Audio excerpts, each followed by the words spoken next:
Hello guys. Sorry it's been a while since I made an actual anti-natalism, topic video, but I was just trying to get some variety on the channel. I just want to do a little different things.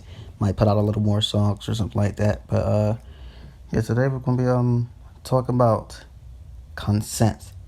And you guys already know I don't usually ever script my videos. I'll just go off the head. I'm just letting y'all know this is not scripted. So I apologize in the long run if I'm all over the place. But yeah, already know a lot of antinatalists. They have explained what their thoughts on consent. I just wanted to put my 2 cents in. So let's get started. Now, when you consent, no, let me rephrase that. When you give someone consent, you allow them to do something. When you deny them consent, you do not allow them to do something. When someone doesn't give consent at all, it is best to assume not.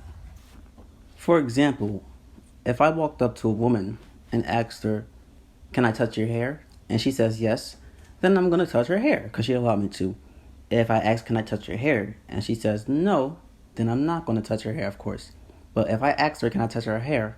and she doesn't say anything, I'm just not going to touch her hair because I don't want to risk anything, bad happening. I don't want to get into, I don't want to have to call, the cops called me and shit, So, yeah, that's basically how it is with non-existent human beings. Babies that aren't in existence yet, the babies that aren't here. So, yeah, of course, a baby cannot consent to being born. We know that. We all know that. And I know it sounds ridiculous. But since the baby is impossible for the baby to give consent to being born, it is best to assume not. If there is no answer, then don't act. Leave it as is. Don't just bring a baby into the world because of what you want. It is about what the baby wants. And you have no idea to tell what the baby wants. So you leave it where it is and don't mess with it. Same how I explained with the touching the lady's hair.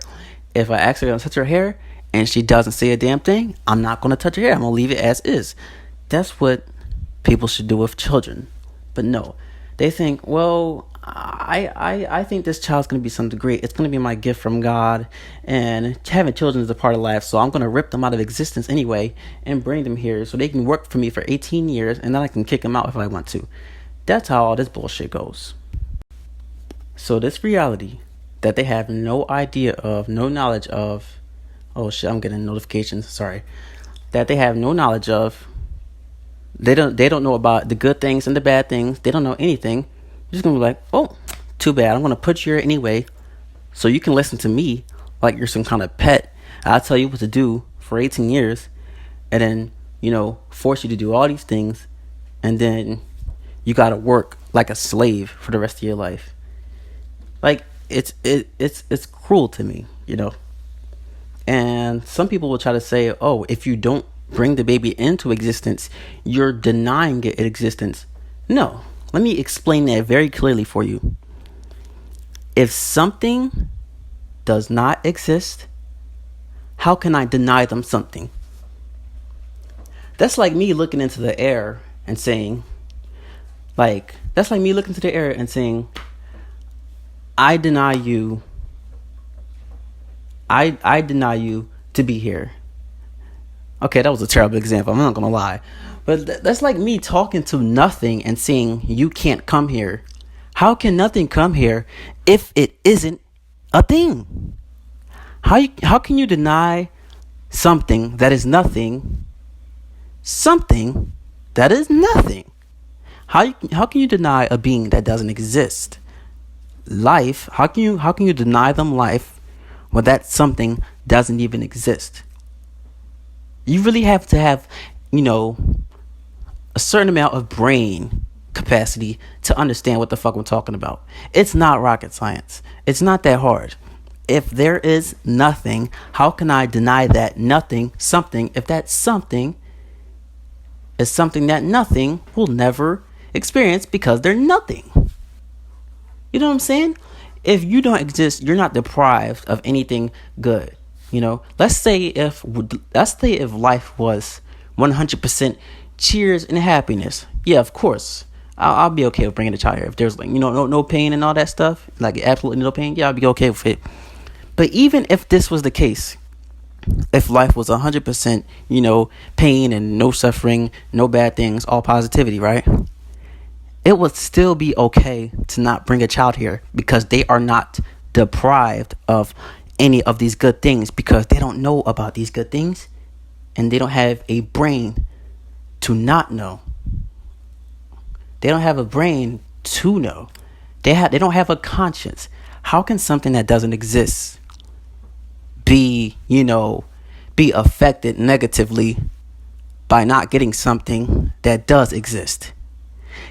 Clear. I just put it clear like that, How can something that does not exist be deprived of something that does exist when that thing that doesn't exist has zero feelings, zero consciousness, the basic senses, no mind, no soul, nothing. I didn't even realize I was already 6 minutes in. Wow. I don't mean to make my videos this long, but just stay tuned in, guys. Just stay with me. I'm going to give a few more examples about consent. Say, even if you think it's a good thing, let's say even if you think creating life is a good thing, right? We can compare that to mowing someone's lawn. Say if someone's lawn is all bushy and it's weeds everywhere, right? And you happen to have a lawnmower because you mow lawns. You're like, oh, I know this old guy lives here, so I'm going to mow his lawn for free. And then you knock on the door to tell him, hey, I mowed your lawn. Comes to find out, he didn't want it to be mowed in the first place because, I don't know, some reason. Maybe he wanted the weeds to be there so he can have his dog play in it or have his house hidden in some sort of way. He say, hey, I cut your weeds. You fucking idiot, I didn't ask you to do that shit. Get the fuck off my. Even if you think it is good, it is best not to unless you get 100% yes. Another example, let's say there's a bunch of kids and you just came from an Easter party or something like that, or a Valentine's Day party. You have like a bunch of extra candy left. Now you know where this is going. Even if the candy is 100% safe, do you think it's okay to just give some random kids candy? Because you already know what the fuck is going to happen. Their parents gonna go to cops on your ass. Maybe. They're going to say, oh, where you get that candy from? I'm like, oh, some random dude. They tell you not to take candy from strangers because you never know what could happen. Now the parents are angry at you for you thinking you're doing a nice thing. And you didn't even ask the parents. You didn't get consent. You assumed it would be a nice thing. But turns out it was a bad thing. Now you're in trouble. Now your ass is about to catch case. Now, this next example. I know it's going to go to an extent. And people are going to feel some type of way about it. But guess what? I don't give a fuck. So, what's the difference between bringing a child here and raping someone? Yes. What is the difference? When you rape someone, when someone, is, I'm not stereotyping, but, it's always usually a male raping a female. That's how it is, Not judging, I'm just saying it for the example. Let's say a man rapes a woman. You think he's going to ask? No, people love to say, oh, rape is terrible. And yes, it is terrible. You forcing something on somebody that they most likely don't want. Let's say the rapist thinks they may want to have sex with them because they looked at them a few times. Then he goes over, takes her to an alleyway, and he rapes her, And then she cries to go home and call the police or whatever, right? Terrible. I get that. But how is that any different from bringing a child into the world? See, with the rapist can't tell if she wants it or not unless she says something. But obviously, most of the time she's going to say no. That's how it is. But let's just say he doesn't ask at all. He just goes and does it anyway. That's exactly what bringing a child here is doing. You don't know if the soul, child, whatever you name it, is going to like life or not. But yet, oh, let me just bring them here anyway, just because it's something I want to do. How is that any different from rape? You're a rapist if you bring a child here. I'm not saying you go around forcing people to have sex, but you know what I'm trying to say. You are forcing something into doing something that they never, you have like no permission from them. They didn't ask for it. They didn't deny it. Yet you're just gonna do what you want to do anyway. That's what a rapist does. They do what they want to do. They don't care about the consequences. It is absolute 100% gambling bringing a child here, because you don't know what's going to happen to them. You don't know how they're going to be affected. You don't know if they're going to like this or not. You have no idea what to expect from, this child's life. But you're just going to do it anyway, because I honestly think these people, these natalists, that people want, that when I have kids, I think y'all just want to have power. Y'all want to have control over something. Y'all want to play God. Y'all want to feel like it's like some type of pet.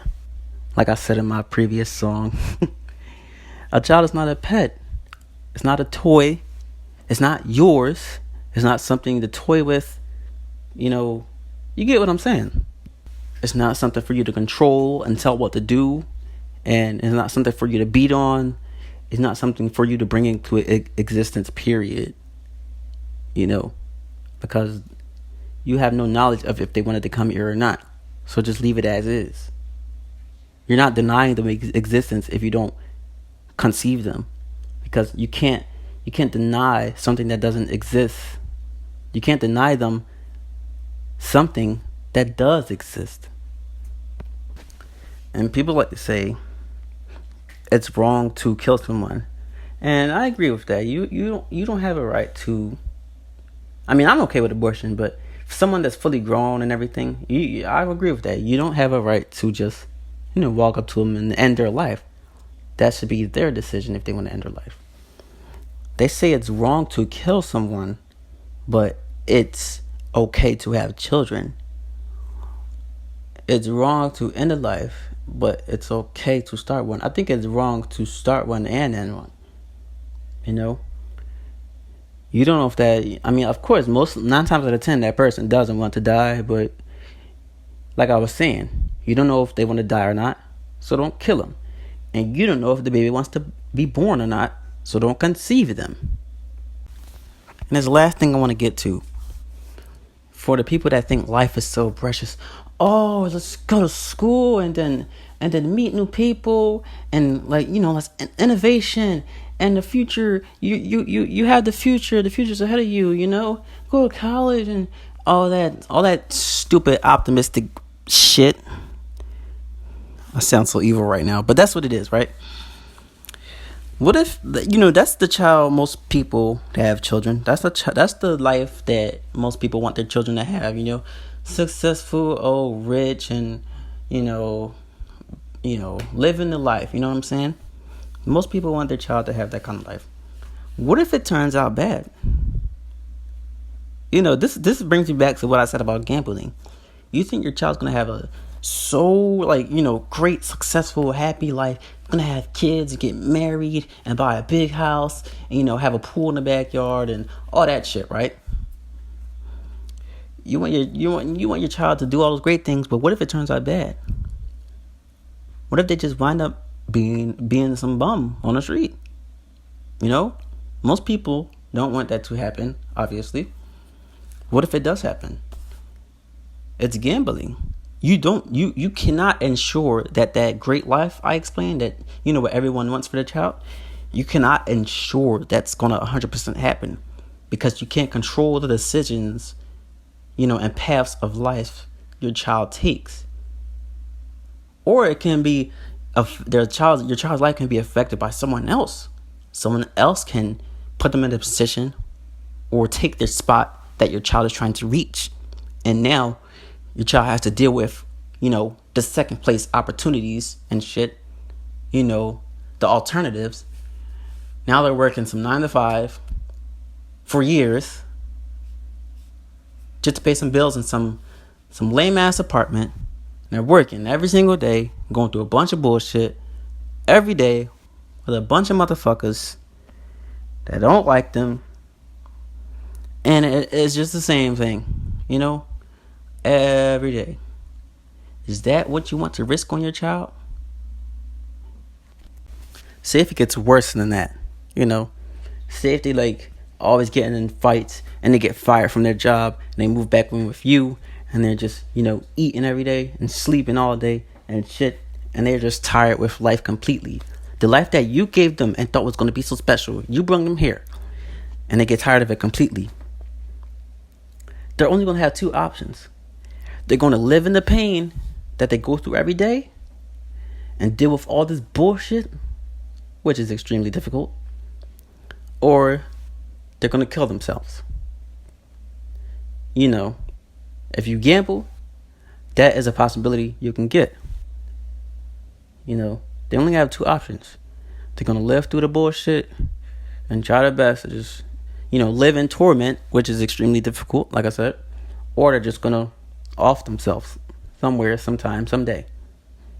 You know? And then you're going to get all sad like, oh, he has so much to live for. Oh, you didn't deserve this. All that bullshit crying and stuff. But little do you know, if you never brought them into exist, I'm not saying this happens to everyone, but it happens to a lot of people. Suicide isn't uncommon. What I'm saying is, the gamble isn't worth it. And you can't assume if they're going to like life or not, or what's going to happen in their life or not. So, yeah. They can't consent. So don't assume consent is given. You know. You can either leave them in their peaceful non-existence, never have to deal with anything, no responsibilities, no good, no bad, complete, absolute zero. Or you can bring them into this big ass rock with a bunch of humans, a bunch of parasites, trying to fix this unfixable mess. Thank you very much. Goodbye.